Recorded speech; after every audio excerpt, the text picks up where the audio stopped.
गुरुर्ब्रह्मा गुरुर्विष्णू गुरुर्देवो महेश्वरा गुरुर्साक्षात् परब्रह्म तस्मै श्री गुरुवे नमः।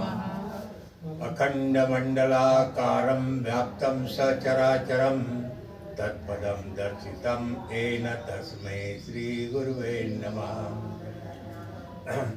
ओम त्र्यंबकं यजामहे सुगंधिं पुष्टिवर्धनम् उर्वारुकमेव बन्धनात् मृत्युर्मोक्षमामृतात्। ओम भूर्भुवस्वः तस्य वितुर्वरेण्यं भर्गो देवस्य धीमहि धियो यो न प्रचोदयात्। वक्रतुंड महाकाय सूर्यकोटि समप्रभ निर्विघ्नं कुरु मे देव सर्वकार्येषु सर्वदा। प्रणम्य शिरसा देवं गौरीपुत्रं यमाग्रजं छायामार्तण्डसम्भूतं म्हणा विसरले का? असं होते बरेच वेळेला। बरं, आपण आज धान्य वर्ग घेऊ। आपण धान्य वर्ग म्हणजे आता असं आहे, सगळं तुम्हाला सांगायचं म्हटलं म्हणजे जरा हे वर्ष 2 वर्ष निघून जातील तरी काय होणार नाही, म्हणून मी धान्य वर्ग तुम्हाला सांगतो आहे की जे आपल्या आहारामध्ये कोणकोणते वर्ग येतात, काय येतात, कोणते धान्य येतात त्याविषयी मी तुम्हाला सांगतो आहे।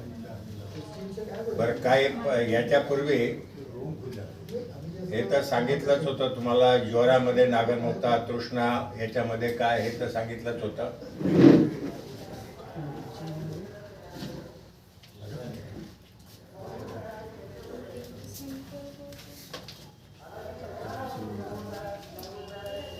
हां, तर याप्रमाणे आता तुमची वही जर मोठी असेल तर याप्रमाणे म्हणजे तुम्हाला करायचं आहे चार्ट, म्हणजे नेहमी करता तुमच्याकडे राहील बरोबर। पहिल्या याच्यात द्रव्य नाम, दुसऱ्या याच्यात रस, तिसरं वीर्य, चौथं विपाक, त्यानंतर गुण, त्यानंतर दोषाग्नता आणि पूर्ण पानावर आपलं त्याचे कशा कशावर चालतं त्याकरता याप्रमाणे करा। तर पहिलं द्रव्य नाम लिहा गोधूम, गोधूम। त्याच्या खाली लिहा गहू, जे आपण आटा चक्कीवरून गहू दळून आणतो, ज्याच्या पोळ्या आपण तयार करतो त्याला गोधूम म्हणतात।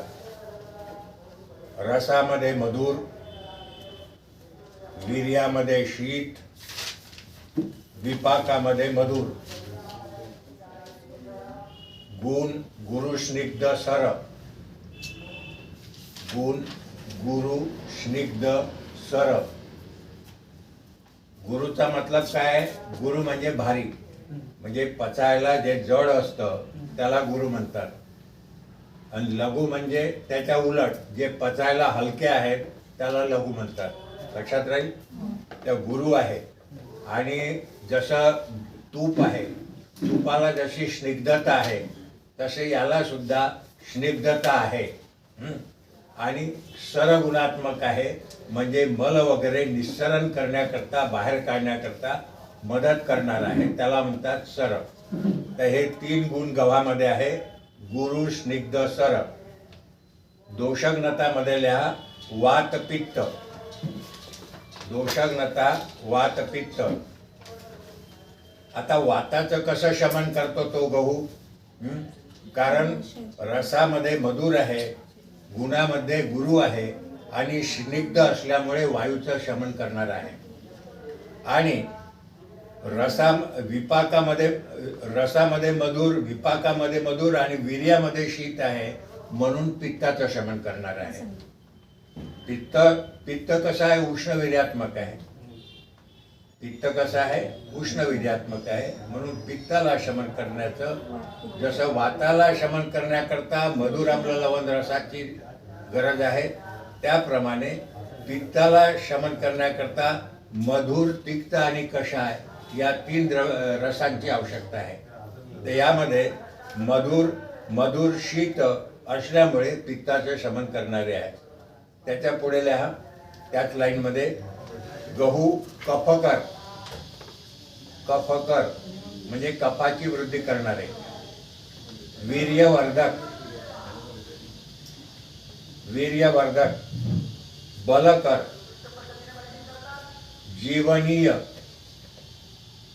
जीवनीय कांतिवर्धक आणि रुचिकर. म्हणजे गहू जे आहे ते कफाची वृद्धी करणारे आहे. जी आपण गव्हाची पोळी खातो ती कफाचं वृद्धी करणारी आहे. कफाची वृद्धी झाली तरच वाताचं शमन होईल. कफाची वृद्धी झाली तरच वाताचं शमन होईल. म्हणजे वात शामक म्हणजे आहे वात आणि पित्त. तर हे वीर्यवर्धक म्हणजे शेवटला जो सप्तधातू मधला शेवटला धातू जो आहे रस गुण वीर्य विपाक प्रभाव. तर वीर्य द्रव्यांचं सुद्धा वीर्य आहे. रस गुण वीर्य विपाक प्रभाव तर वीर्य आहे. रस रक्त मांस मेदा अस्थि मज्जा आणि शुक्र. तर शुक्र म्हणजे वीर्य. जे बीज आहे ज्याच्यामुळे गर्भोत्पत्ती होते गर्भस्थापन होतो त्या बीजाला शुक्राणू म्हणतात, शुक्र म्हणतात, स्पर्म म्हणतात. आलं. तर जीवनीय आहे, बलकर आहे, वीर्यवर्धक आहे आणि चेहऱ्याची कांती वाढवणार आहे आणि रुचिकारक आहे. आता दुसरं लिहा ब्रीही ब्रॅकेटमध्ये लिहा भात. ब्रीही ब्रॅकेटमध्ये भात. हे सुद्धा रसामध्ये मधुर शीत मधुर, रस मधुर, वीर्य शीत, विपाक मधुर.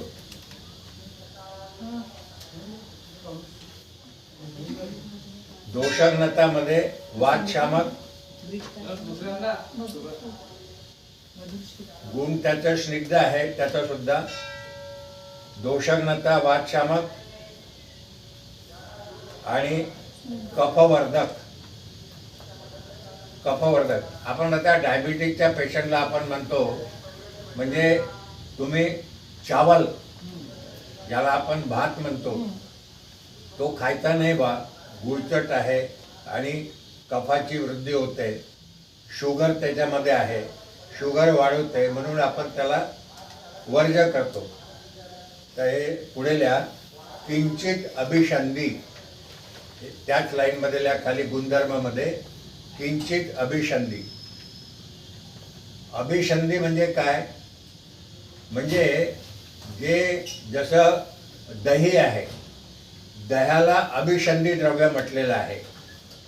म्हणजे जसं रात्रीचं जर आपण दही खाण्यात आलं तर ते शरीरातले जे स्रोतस आहे ज्या रक्तवाहिन्या आहेत त्याला अवरुद्ध करण्याचं कार्य करतं. अशा द्रव्यांना अभिसंधी द्रव्य म्हणतात. म्हणजे ज्या वेन्स आहे वेन्सला आकुंचित करणे, अवरुद्ध करणे याचं कर्म देहामध्ये आहे. त्याचप्रमाणे चावल सुद्धा अभिसंधी त्यांनी सांगितलेलं आहे. मलावष्टंबक म्हणजे मळ म्हणजे साठवतो, मलावष्टंबक. आणि कृष्णब्रीही यामध्ये श्रेष्ठ आहे. आजकाल तुम्ही ऐकलं असेल की काळे तांदूळ आपण म्हटलंय तर त्याला कृष्णब्रीही म्हटलं आहे. काळ्या तांदळाला कृष्णब्रीही. तिसरं लिहा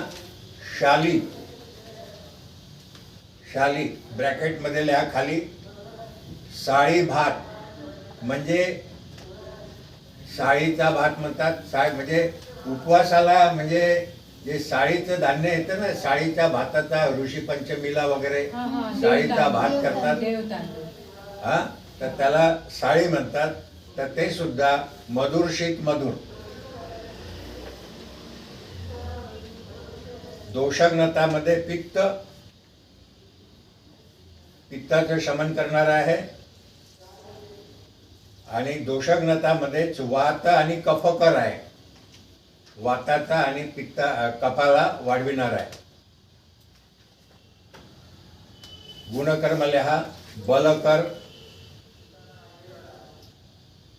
मलबद्धकर, लघु, चविष्ट म्हणजे चवदार, चविष्ट,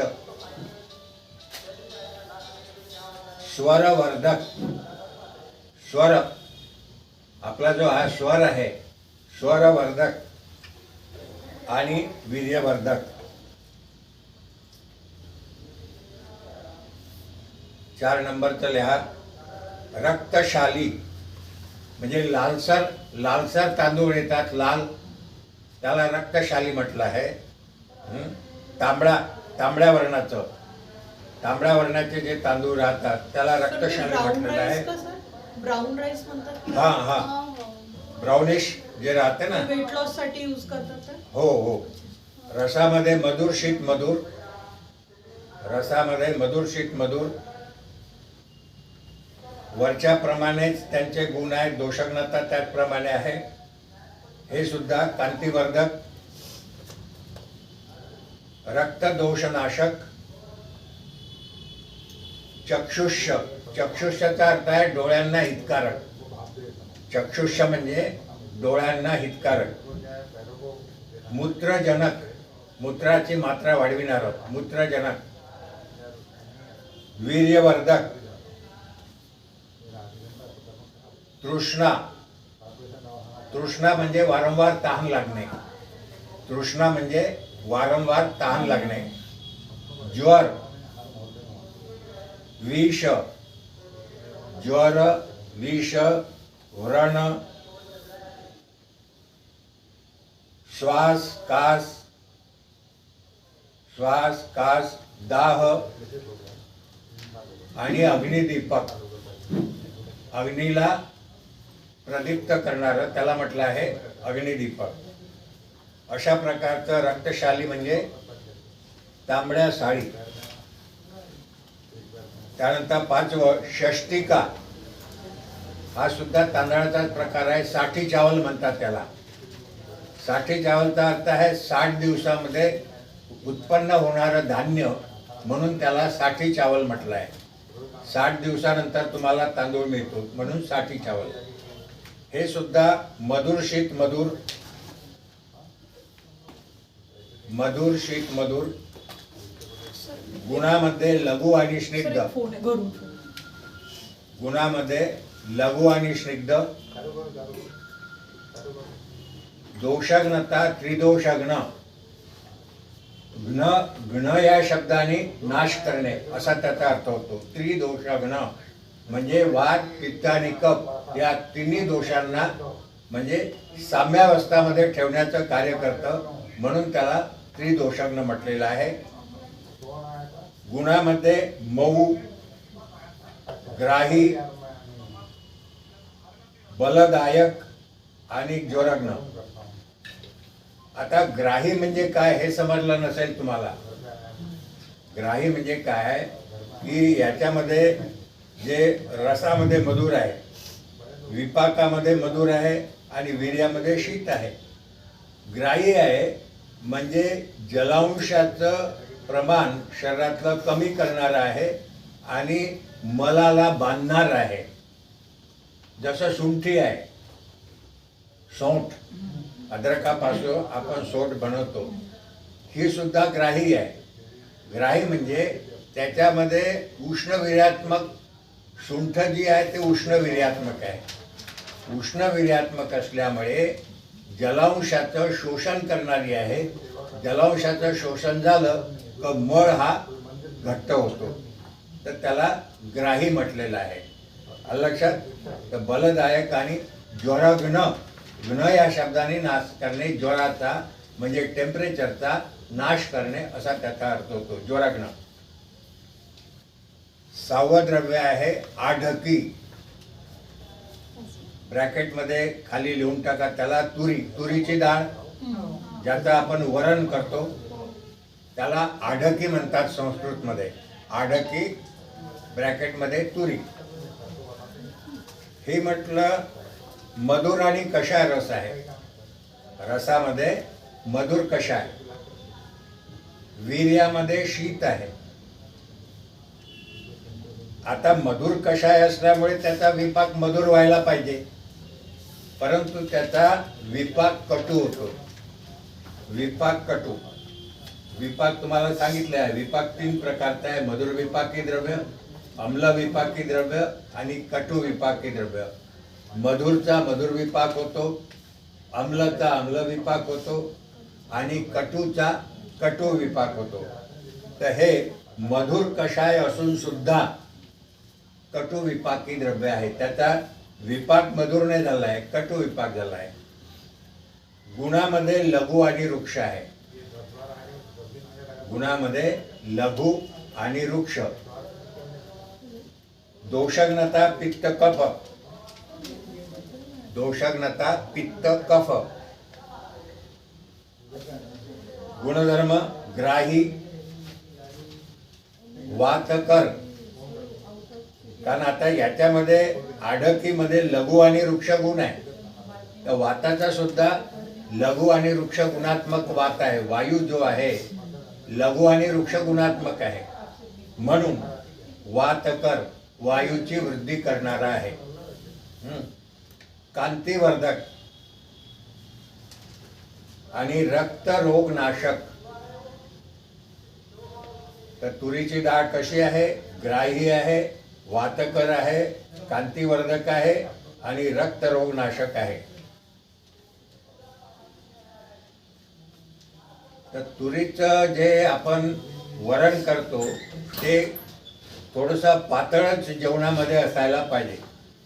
घट्टपणा जर वरणामध्ये आहे, घट्ट प्रोटीन्स त्याच्यामध्ये भरपूर आहे. तुरीच्या डाळीमध्ये प्रोटीन्स भरपूर आहे. तर ते जास्त प्रमाणात गाढी जर डाळ खाण्यामध्ये आली तर घशामध्ये एक प्रकारचं जलन वाटतं, जळजळ झाल्यासारखी वाटते आपल्याला. अन्न नलिकेमध्ये जळती लागणे, त्याला तर आपण ॲसिडिटी म्हणतो. घशामध्ये जळती जी लागते त्यालाच आपण ॲसिडिटी झाली असं म्हणतो. म्हणजे पित्ताची त्या ठिकाणी वृद्धी झाली. पुढचं द्रव्य लिहा कलाय. ब्रॅकेटमध्ये लिहा वाटाणा. आता वाटाण्याच्या शेंगा भरपूर आलेल्या आहे बाजारामध्ये. त्याला कलाय म्हणतात. कलाय. कलाय म्हणजे वाटाणा. रसामध्ये मधुर, वीर्यामध्ये शीत, विपाकामध्ये मधुर. रस मधुर, शीत मधुर. गुणामध्ये वृक्ष आणि कफपित्त शामक आणि वातग्न. वातकर. कफपित्त शामक आणि वातकर, वायू वाढविणार. पुढचं द्रव्य कुलथ्य. कुलथीची डाळ. कुलथी 2 प्रकारची येते, एक काळी कुलथी आणि एक पांढरी कुलथी. कुलथीची डाळ. तर कुळीथ त्याला म्हणतात. कुळीथ जसं आपण म्हणजे चण्याच्या डाळीचं बेसन करतो त्याप्रमाणे कुलथीच्या डाळीचं सुद्धा बेसन करतात. आणि विशेषतः ज्यांना मूत्राशमरी असेल, म्हणजे लघवीच्या ठिकाणी, म्हणजे युरिनरी ब्लॅडर आणि जी मूत्रनलिका आहे त्यामध्ये मूत्रखडा त्या ठिकाणी जर झाला तर त्याचं निरसन करण्याकरता, त्याचं भेदन करण्याकरता कुलथीच्या डाळीचा उपयोग करतात. म्हणून त्याच्या जेवणामध्ये कुलथीची डाळ जर दिली तर मूत्रात म्हणजे त्या मूत्रखड्याचं म्हणजे भेदन करण्याकरता उपयोगात येतं. तर याला मूत्रखड्याला काय म्हणतात संस्कृतमध्ये? अश्मरी. त्याला काय म्हणतात? अश्मरी. मूत्रखडा, मूत्रखडा. तर हे कषाय उष्ण अम्ल लिहिलं. कषाय उष्ण अम्ल. गुणामध्ये लघु, दोषग्नता कफवात, गुणकर्मामध्ये श्वास, कास, हिक्का. श्वास कास हिक्का. हिक्का म्हणजे उचकी लागणे. मराठीमध्ये ज्याला आपण म्हणतो उचकी लागली म्हणजे हिक्कप, वारंवार तो येतो आपला आहे. तसंच मूत्रखडा आणि वीर्यनाशक, वीर्याचा नाश करणारा आहे. कुलती वीर्याचा नाश करणारा आहे. पुढचं द्रव्य लिहा 9 नंबर. चणक म्हणजे हरभरा. चणे, चण्याची डाळ. चणक संस्कृत मध्ये चणक म्हणतात म्हणजे चना, मराठीमध्ये हरभरा. रस कषाय, वीर्यशीत, विपाक कटू. गुणामध्ये वृक्ष लघु.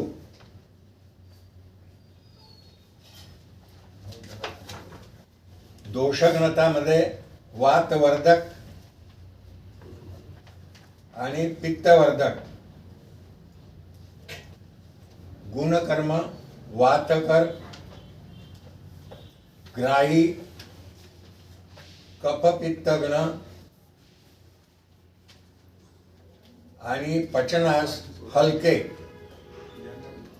कारण लघु गुण आहे त्याच्या ठिकाणी, तर पचनाकरता हलका आहे.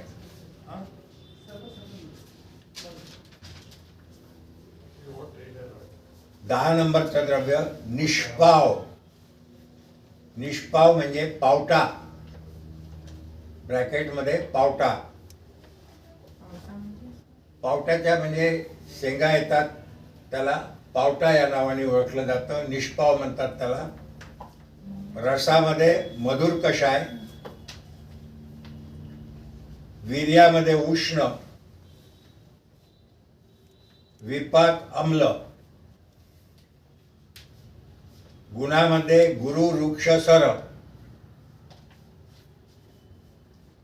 दोषघ्नता कफघ्न. कफघ्न म्हणजे कफाचा नाश करणारे. घ्न या शब्दाने नाश करणे. गुणकर्मामध्ये लिहा स्तन्य. स्तन्याचा अर्थ आहे दुग्धाची उत्पत्ती करणारे, दुग्धवर्धक. म्हणजे ज्या स्त्रीला म्हणजे प्रसूती झाल्यानंतर मुलाला पाजण्याकरता दुधाची उत्पत्ती स्तनामध्ये होते, तर ज्यांना होत नसेल तर त्याकरता स्तन्य हा शब्द आलेला आहे. दुधाची उत्पत्ती करणारे, दुग्धवर्धक. स्तन्य म्हणजे दुग्धवर्धक. रक्तपित्त. रक्तपित्त म्हणजे ज्यांना वॉमिटिंगद्वारे किंवा नाकाद्वारे रक्त बाहेर पडतं किंवा लॅट्रिनद्वारे किंवा मूत्राद्वारे रक्त बाहेर पडणे, त्याला म्हणतात, त्या डिसीजला रक्तपित्त या नावाने ओळखलं जातं. तर रक्तपित्त मूत्र, वायू, मलावरोध करणारा. तर अशा प्रकारे रक्तपित्ताला, मूत्राला, वायूला आणि मलावरोध करणारा असा हा निष्पाव आहे. नाश करणारा नाही, करणारा, वाढवणारा. विदाही. विदाहीचा अर्थ आहे जळजळ करणारा. विदाह, दाह उत्पन्न करणारा, विदाही. सूजन उत्पन्न करणारा आणि वीर्याचा नाश करणारा.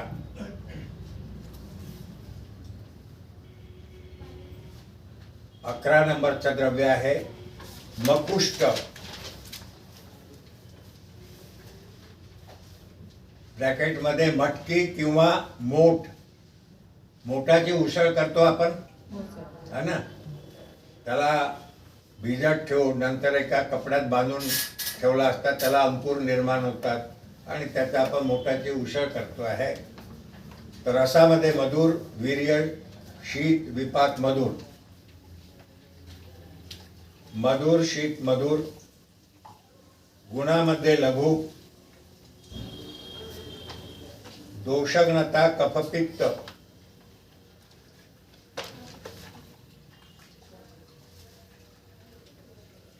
गुणकर्मामध्ये वांती म्हणजे वमन, ज्वर, ग्राही आणि कृमी उत्पन्न करणारी आहे. कृमी, पेट में कृमी होते हैं ना, जंतू, टेपवर्म, हुकवर्म.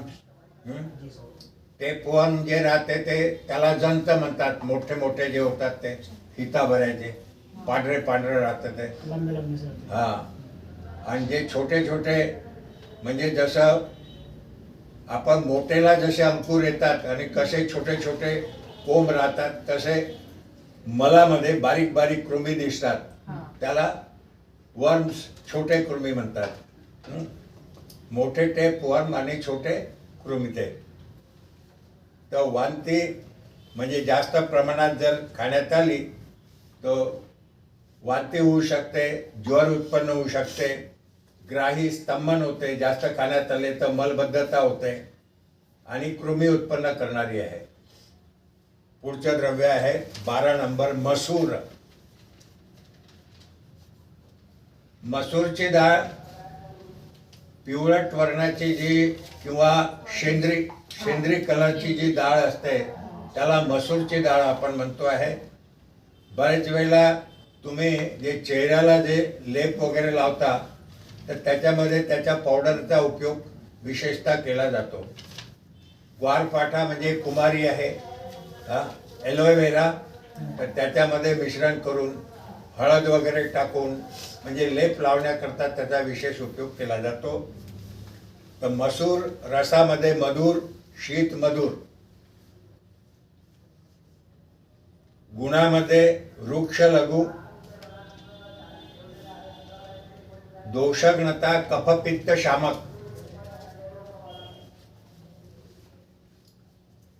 गुणकर्मामध्ये रक्तरोग, ज्वर. मसूर संग्राही आहे, ग्राही आहे आणि वातकर आहे, वायू वाढवणारं. संग्राही आणि वातकर आहे. 13 नंबर माश. माश ब्रॅकेटमध्ये लिहा उडीद. मुंगाच्या डाळीचे आणि उडदाच्या डाळीचे पापड वगैरे करण्याकरता डाळींचा उपयोग करतात, है ना. उडीद आहे, लग्न समारंभामध्ये बरेच वेळेला उडदाची डाळ भिजत टाकून त्याचा हे करतात. आणि जो आपल्याला शिरा खायला जो मिळतो आहे तो उडदाच्या डाळीचा शिरा असतो. अत्यंत पौष्टिक असा त्याचा होतो, बलवीर्यवर्धक. म्हणजे उडदाच्या डाळीचं आपण वरण सुद्धा करतो आहे उडदाच्या डाळीचं. तर उडीद रस मधुर, वीर्यशीत, विपाक मधुर, मधुर शीत मधुर. गुणामध्ये गुरुस्निग्ध, दोषग्नता, वातनाशक.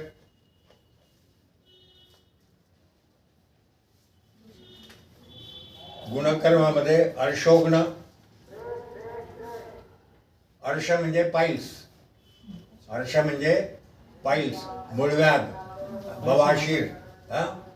तर अर्श घ्न शब्दाने नाश करणे तुम्हाला सांगितलं आहे. अर्शोग्न. अर्दित. अर्दित म्हणजे हा जो चेहरा आहे, चेहरा पॅरालिसिस म्हणतात. चेहऱ्याचा पॅरालिसिस झाला म्हणजे चेहरा वाकडा झाला. अर्धा चेहरा, त्याचा डोळे वगैरे, तोंड वगैरे वाकडं होते, त्याला अर्दित या नावाने ओळखलं जातं. अर्दित. श्वास, शूल, रुचिकर, संतर्पण, बलकर, वीर्यवर्धक, पुष्टिवर्धक, मलमूत्र भेदन करणारा, मलमूत्र भेदक आणि कफपित्तवर्धक अशा प्रकारचं उडदाची डाळ जी आहे असते. पुढचं द्रव्य आहे 14 नंबरचं मुदग. मुदग म्हणजे मूंग. रस मधुर, वीर्यशीत, विपाक मधुर. तर उडदाची डाळ जी आहे आपल्याला ते हिरवटसर हे राहते आणि मूग जो आहे तो काळपट राहतो, काळी काळी आपल्याला दिसत आहे. तर मुदग म्हणजे मूग, मधुरशीत मधुर, गुणामध्ये लघुवृक्ष, दोषघ्नता कफपित्त, गुणकर्मामध्ये ग्राही, वातवर्धक, चक्षुष, ज्वरघ्न.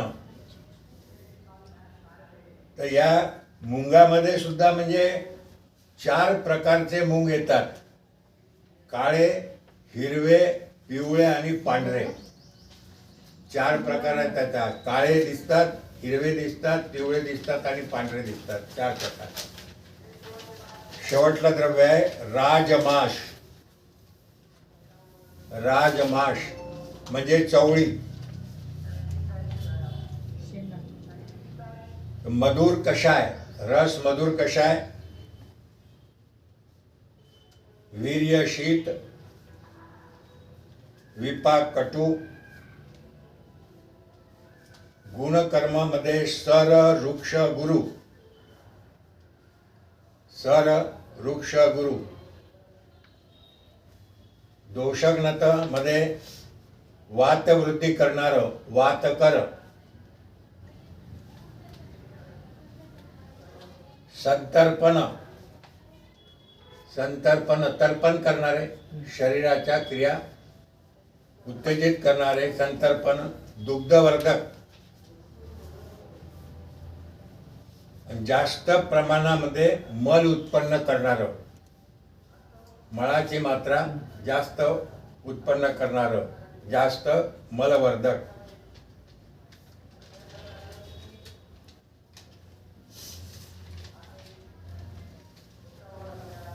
आता पुढे लिहू आपण शाक वर्ग. शाक म्हणजे सब्जी, भाज्या. शाक वर्ग.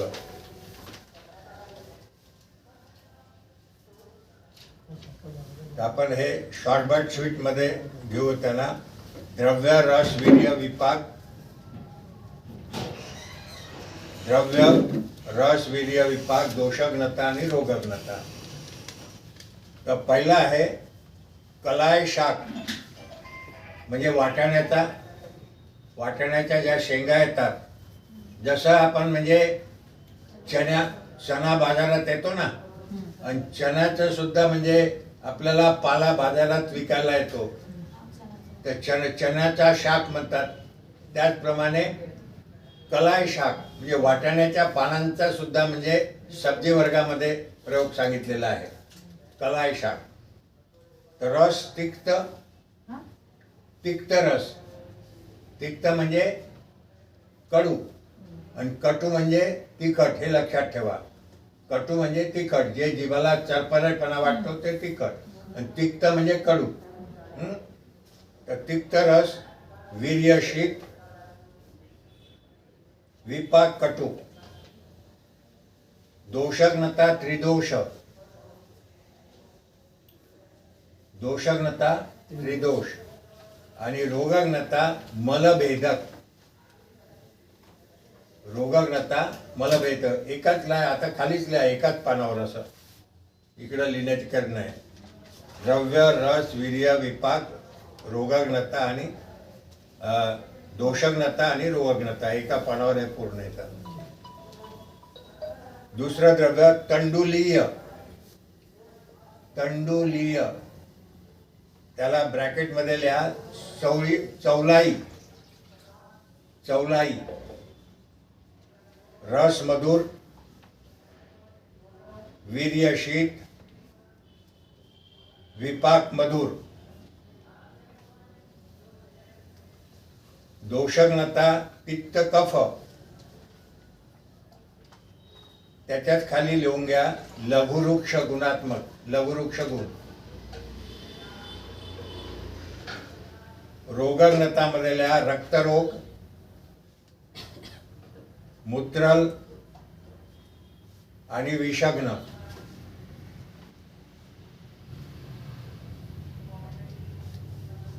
तिसऱ्या नंबरचा आहे पालक. पालकाची भाजी. रसामध्ये मधुर, वीर्यशीत, विपाक मधुर. रस मधुर, वीर्यशीत, विपाक मधुर. दोषग्नता कफपित्त. रोगाग्नता मध उत्पन्न झाला असेल तर मध कमी करणारा आणि दमा श्वास सुद्धा कमी करणारं द्रव्य आहे श्वासग्न. तर पालकामध्ये म्हणजे लोहाचं प्रमाण भरपूर प्रमाणामध्ये असते. लोह तर रक्ताची वृद्धी करण्याकरता पालक वगैरे भरपूर प्रमाणात खाण्याकरता आपण पेशंटला देतो. पुढचं द्रव्य 4 नंबर अगस्ती पुष्प. अगस्ती पुष्प ब्रॅकेटमध्ये लिहा हेटी. हेटीचे फुलं बाजारात येतात. व्हाईट. हा, पिवळसर वर्णाचे आणि पोपटाच्या चोचीप्रमाणे आपल्याला ते दिसतात. तर त्याचे बरेच जण जसं मिरच्याचे भजे करतात त्याप्रमाणे त्याचे सुद्धा भजे केले जाते. तर ते त्याला अगस्त, तर अगस्त ऋषीच्या नाव त्याला आलेलं आहे. म्हणजे अगस्त ऋषीचा तारा ज्या वेळेला उगवतो त्यावेळेला त्याला फुलं येतात म्हणून त्याचं नाव अगस्त. किंवा दुसरं नाव त्याला मुनिद्रुम म्हटलंय. मुनिद्रुम. तर रसामध्ये तिक्त कषाय. तिक्त कषाय, वीर्यशीत, विपाक कटू. दोषग्नता त्रिदोष शामक. रोगाग्नतामध्ये चातुर्थिक ज्वर. रोगामध्ये चातुर्थिक ज्वर. चौथ्या दिवशी येणारा ज्वर. टायफॉइडचे प्रकार राहतात का नाही. संतत, सतत, तृतीय आणि चतुर्थ हे 4 प्रकार आहेत टायफॉइडचे. सतत अंगामध्ये ताप राहणे दिवसभर त्याला म्हणतात सतत. दिवसभर ताप राहणे. एक दिवसात आड ताप येणारा, 3 दिवसानंतर येणारा आणि चौथ्या दिवसानंतर येणारा त्याला चातुर्थिक ज्वर म्हणतात. म्हणजे 3 दिवस तुम्हाला आज ताप आहे, 3 दिवस दिसणार नाही, चौथ्या दिवशी पुन्हा ताप दिसेल. हे टायफॉइड मध्ये विशेषतः होतं चातुर्थिक ज्वर. पिनस. पिनस म्हणजे नाकाचा रोग. म्हणजे जे सायनस आहे, जे आपलं हे नाकाचा हा सायनसचा भाग आहे, त्यामध्ये कफ जमा होतो आणि कफ जमा झाल्यामुळे आपल्या शेजारी जर तो व्यक्ती बसला तर त्या नाकातून दुर्गंधी येते. आपण ती दुर्गंधी सहन करू शकत नाही. नाकातून दुर्गंधी येते म्हणजे त्या ठिकाणी कफ साचून दुर्गंधी सोडतो. तर त्याला म्हणतात पिनस रोग. नाकाचा जो रोग आहे त्याला म्हणतात पिनस रोग. तर त्यामध्ये आणि नक्तांध्य. नक्तांध म्हणजे रात आंधळेपणा. नक्तांध्य म्हणजे नाईट ब्लाइंडनेस. म्हणजे रात्रीचं बऱ्याच लोकांना दिसत नाही. दिवसा दिसते पण रात्र झाली का त्यांना दिसत नाही. तर त्याला नक्तांध्य म्हणतात. तर त्यामध्ये अगस्तीचे पुष्प म्हणजे त्याचा रस काढून तो डोळ्यामध्ये जर टाकला तर नक्तांध्य रोग म्हणजे नष्ट होतो. रात आंधळेपणा ज्याला म्हणतात की नाही, तर तो होतो. तर याचे तसंच नाकामध्ये सुद्धा नश्य जर याच्या पुष्पाचं जर नश्य दिलं तर पिनस रोग सुद्धा कमी होतो. म्हणजे नाकातून म्हणजे पाणी वाहणं, भरपूर प्रमाणामध्ये पाणी वाहील आणि तो दोष निघून जाईल. आणि तसं जर दोष काढायचं असलं तर आपण नेती पॉटचा प्रयोग करतो. योगावाले जे राहतात त्यांच्याकडे नेती पॉट राहते आणि त्याला ती नळी राहते आणि त्याच्यामध्ये गरम पाणी आणि थोडंसं मीठ टाकून ते पाणी आपण असं हे जर केलं, इकडून टाकलं तर या नागपुडीतून येते, इकडून जर लावलं तर या नागपुडीतून येते. तर हे सायनसचं जे आहे जमा झालेला कप तो त्याच्यातून बाहेर पडतो. तर त्यामध्ये मध्ये प्रयोग, नाकामध्ये थेंब टाकणे आणि रातांधळेपणा असेल तर त्यामध्ये डोळ्यामध्ये सुद्धा त्याचे 2-2 थेंब टाकणे, म्हणजे अगस्ती पुष्पाचं. 5 नंबर कदली पुष्प. आता ज्या केळी तयार होतात आणि केळाचा जो कमळ राहते, केळाचं कमळ राहते ना, आणि ते एक एक फुलत जाते आणि त्याच्यामध्ये पूर्ण हे राहते आणि मग ते केळ, तर ते केळीचं कमळ, तर ते मधले पुष्प म्हणजे फळं व्हायच्या आधी ते फळं अशी फणी असल्यासारखंच राहते ते. आणि ते पाणी वगैरे आपण दिलं तर मग ते जसं एक एक एक एक मोठं होत जाते, सोडत जाते, लंबा घड तयार होते. केळीचा घड मोठा लांब तयार होतो. त्या केळीचं फूल जे आहे त्याच्या फुलाची भाजी करतात. तसेच कच्च्या केळाची सुद्धा भाजी करतात. कच्चे केळं जे येतात, कच्च्या केळाची सुद्धा भाजी केली जाते. आणि पक्व फळ तर आपण केळं खातोच आहे की नाही. तर कदली पुष्प, त्याला म्हटलंय कदली म्हणजे केळ. रसामध्ये मधुर कषाय, वीर्यामध्ये शीत, विपाक कटू, दोषघ्नता वातपित्त, ब्रॅकेटमध्ये खाली लिहून घ्या गुरुस्निग्ध, रोगघ्नता रक्तपित्त आणि क्षय.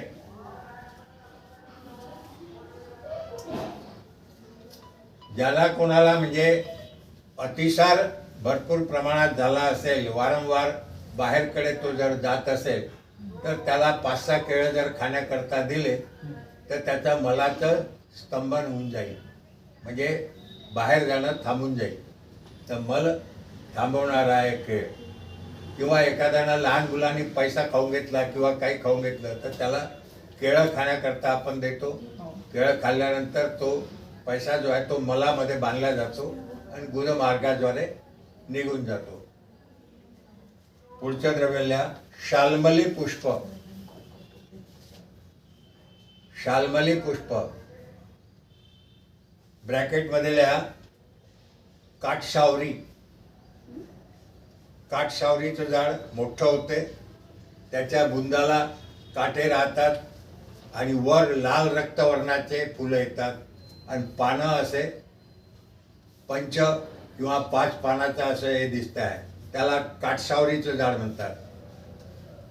बुंदा जो राहतो ना त्याला काटे राहतात आणि त्याचे ते काटे आहे जसे आपल्या चेहऱ्यावर जे किल्स उत्पन्न होतात तसे ते झाडावरचे किल्स काटे दुधामध्ये आणि हळदीमध्ये उगाळून जो तारुण्य पिटिकेचे जे खडे आहेत, मुरुम आहे, त्यावर त्याचा लेप केला जातो.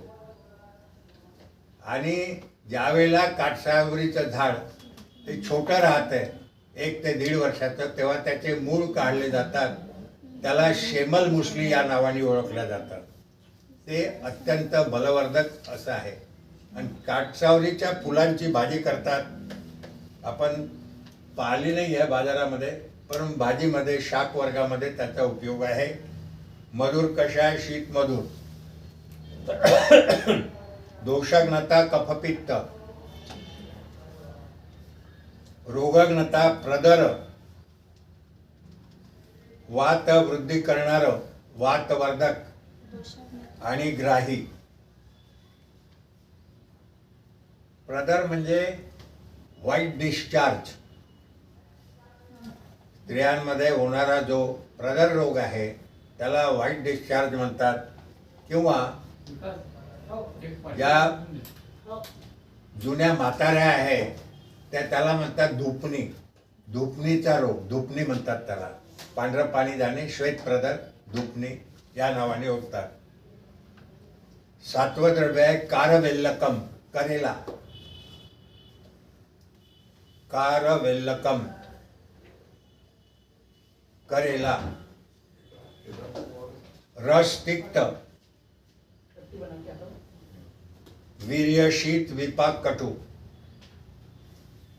कारले कडू असतात की नाही? कारले कडू असतात म्हणजे तिक्त रस पदार्थ. वीर्यामध्ये थंड आहे, शीत आहे आणि विपाक त्याचा कटू होतो. दोषग्नता पित्त कफ, दोषग्नता पित्त कफ.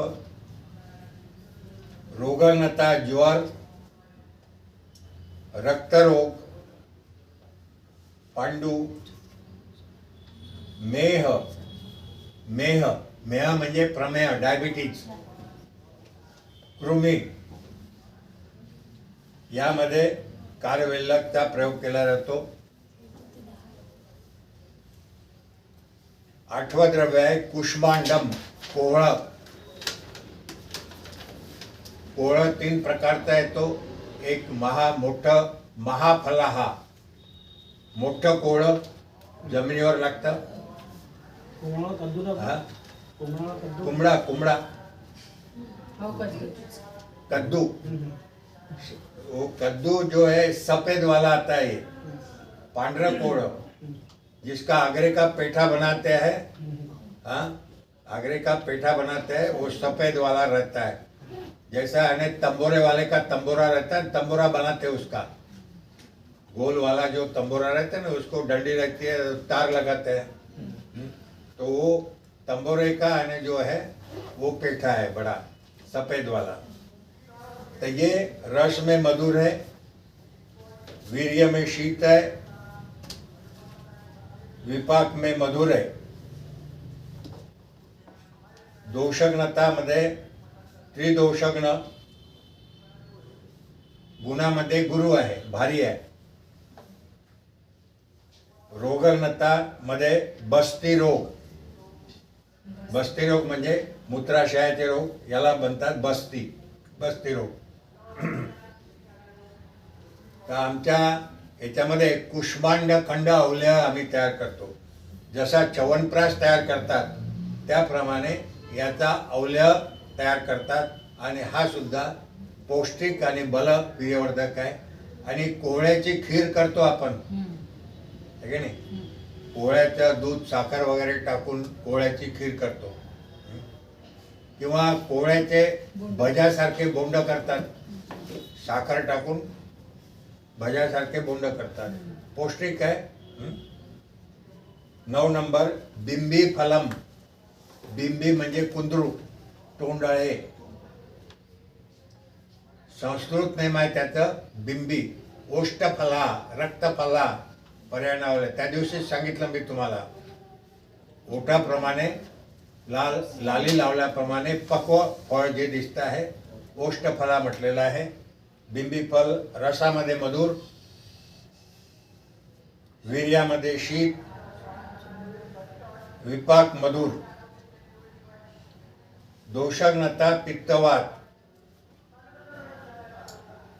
रोगग्नता रक्तपित्त, आधमान.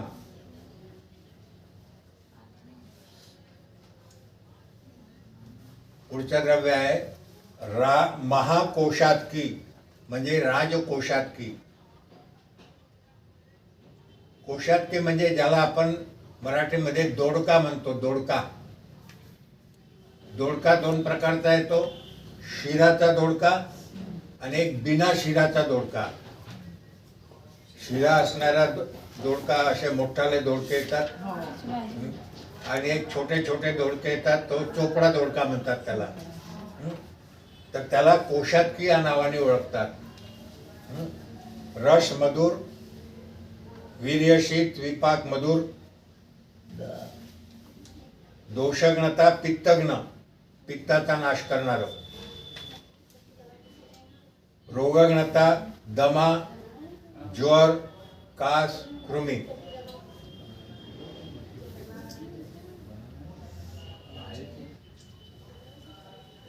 पुढचं द्रव्य 11 नंबर शोभांजन फलम. शोभांजन फलम ब्रॅकेट मध्ये मुंगना. मुंगण्याच्या शेंगा बाजारामध्ये येतात विकायला, त्याला मराठीमध्ये शेवग्याच्या शेंगा म्हणतात. शेवगा हिंदीमध्ये मुंगना म्हणतात, मराठीमध्ये शेवग्याच्या शेंगा म्हणतात. आणि संस्कृतमध्ये शोभांजन म्हणतात किंवा शिगरू सुद्धा म्हणतात. शिगरू, शोभांजन, शिगरू. तर रसामध्ये मधुर कषाय आहे, वीर्यशीत, विपाक मधुर, दोषघ्नता कफपित्त,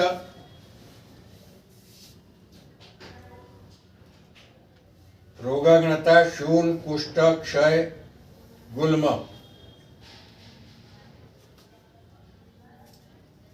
शूल, कुष्ठ, क्षय, गुल्म. आता हे जे आपण म्हणजे रोगांचे नावं या ठिकाणी लिहून राहिलो, तर त्याचा अर्थ असा आहे की ज्याला उदरशूल झाला असेल तर त्याला शेवग्याच्या शेंगा तुम्हाला देता येईल. म्हणजे पथ्यकर. याचा अर्थ काय आहे? पथ्यकर. पथ्य जे खाण्यायोग्य आहे त्याला पथ्य म्हणतात, आणि जे द्रव्य खाण्यायोग्य नाही त्याला अपथ्य म्हणतात. तर आयुर्वेदामध्ये हेच महत्वाचं आहे, पथ्य अपथ्य. म्हणजे तुम्हाला डायबिटीज झाला आहे तर त्याला साखर त्याची बंद करतो आपण, ऊसाचा रस आहे बंद करतो, गूळ खाणं बंद करतो, स्निग्ध पदार्थ बंद करतो. तर याला काय म्हणतात? अपथ्य. कारल्याची भाजी खाण्याकरता सांगतो, याला म्हणतात पथ्य. लक्षात. तर हे शूल, कुष्ठ, क्षय, कुष्ठरोग वाल्याला सुद्धा आपल्याला मुंगण्याच्या शेंगा देता येईल. ज्याच्या पोटामध्ये वायू गोळा झाला त्याला म्हणतात गुल्म. पोटामध्ये जो गोळा वायूचा इकडे तिकडे फिरल्यासारखा वाटतो त्याला वायू गोळा, त्यालाच म्हणतात गुल्म. तर हे विशेषतः गुल्म हा स्त्रियांमध्येच उत्पन्न होतो. गुल्म हा स्त्रियांमध्येच विशेषतः उत्पन्न होतो. तर याचं एक कारण आहे, ऋतुस्नाता स्त्री ही जर स्वप्नामध्ये मैथुनादी कर्म करताना स्वतःला पाहत असेल तर त्या ठिकाणी वायू प्रवेश करतो आणि वायूचा तो गोळा तयार होतो. तर ज्याप्रमाणे प्रसूता स्त्री आहे ते 9 महिनेपर्यंत तिला पाहावं लागतंय, तसं याचं सुद्धा 9 महिनेपर्यंत याचा सांभाळ करावा लागतो. आणि 9व्या महिन्यात याला सुद्धा म्हणजे पोटातून तो गोळा काढून टाक, म्हणजे तो गोळाच तयार होतो आणि तो पूर्ण फिर असं वाटते का गर्भच आहे की काय, पण गर्भ नसतो तो. त्याला वायू गोळा म्हणतात, त्याला गुल्म म्हणतात. तर गुल्माचा नाश करण्याकरता सुरणाची भाजी, सुरणाचा कंद राहतो आणि एकच दंडा येतो, त्याला असे पानं राहतात छत्रीसारखे. तर सुरणाचा असा गोल कंद, मधातून असा दंडा आणि छत्रीसारखे पानं राहतात त्याला. तर त्याच्यातही 2 प्रकार आहेत, काळा सुरण आणि एक पांढरा सुरण. तर त्या सुरणाला सुद्धा चांगल्या व्यवस्थित म्हणजे चिंचेचं पाणी वगैरे टाकून त्याला व्यवस्थित हे करतात, शिजवतात आणि नंतरच भाजी करतात. नाहीतर घसा पकडतो, घशाला म्हणजे असा खवखव खाजवल्यासारखं होतं, म्हणून त्याची भाजी करताना. आणि दिवाळीच्या महिन्यात बहुतेक बरेच लोक सुरणाची भाजी करतात. ज्याप्रमाणे आलूची भाजी आपण करतो त्याचप्रमाणे सुरणाची भाजी सुद्धा टेस्टी आणि चांगली होते.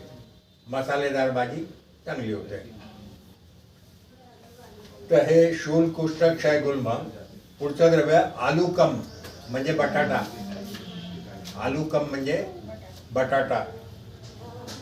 रस मधुर, वीर्यशीत विपाक मधुर, दोषग्नता पित्त, रोगग्नता रक्तपित्त, कफकर. हे जो कोणी आलूची भाजी जास्त खात असेल तर त्याला कफाची वृद्धी होते, कफकर. आणि वातकर, वायूचा सुद्धा म्हणजे वायूला सुद्धा वाढवणारा आहे. म्हणून आपण बऱ्याच लोकांना सांगतो की पोटाचा विकार ज्यांना आहे, ज्याला पोटाला फुगारा आल्यासारखा वाटतं आहे, त्याला संस्कृतमध्ये आदमान म्हणतात. आफरा, पोटाला फुगारा येणे म्हणजे आदमान म्हणतात किंवा आफरा म्हणतात त्याला. तर ह्या वायू पोटामध्ये गॅसेस निर्माण करतो.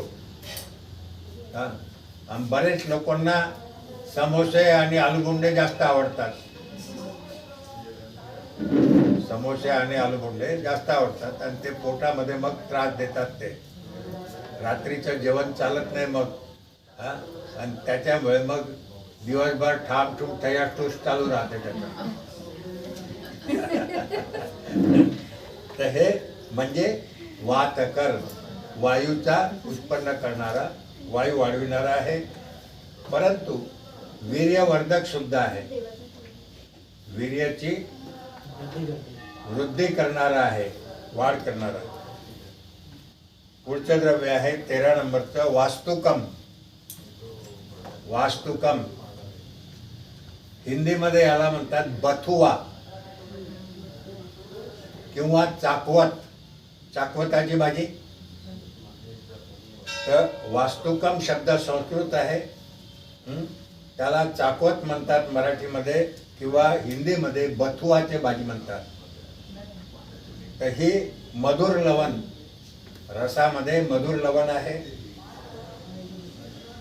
वीर्यामध्ये शीत आहे. विपाक कटू, दोषग्नता त्रिदोषग्न, लघु सर, प्लीहा, रोगग्नता प्लीहा. प्लीहा म्हणजे स्प्लीन ज्याला म्हणतात की नाही, स्प्लीन. प्लीहा जसं लिव्हरची वृद्धी होते तशी स्प्लीनची सुद्धा वृद्धी होते. रक्तरोग, अर्श, कृमी, शुक्रकर आणि बल्य. अर्शरोगाचा नाश करणार आहे वास्तुकम बथुआ. कृमी रोगाचा नाश करणार आहे, शुक्राची वृद्धी करणार आहे, बल्य आहे. आता पुढच्या वेळेला आपण पुढे लिहू. आज म्हणजे भरपूर झाला. पुढच्या वेळेला क्षणक्षा, चांगेरी, चुका, पटोलपत्र, शिगरू पुष्पम, कंडकारी, कर्कोट्या, पटोलम, वातारकुम, गांधरम, मूलकम आणि शूरण. हे पुढच्या वेळेला आपण घेऊ. त्याच्यानंतर मग फलवर्ग घेऊ, जे महत्वाचं आहे.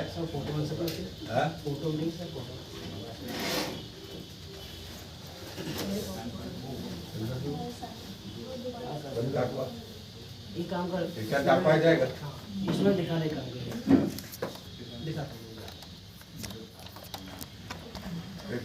बाउल ते काय आहे?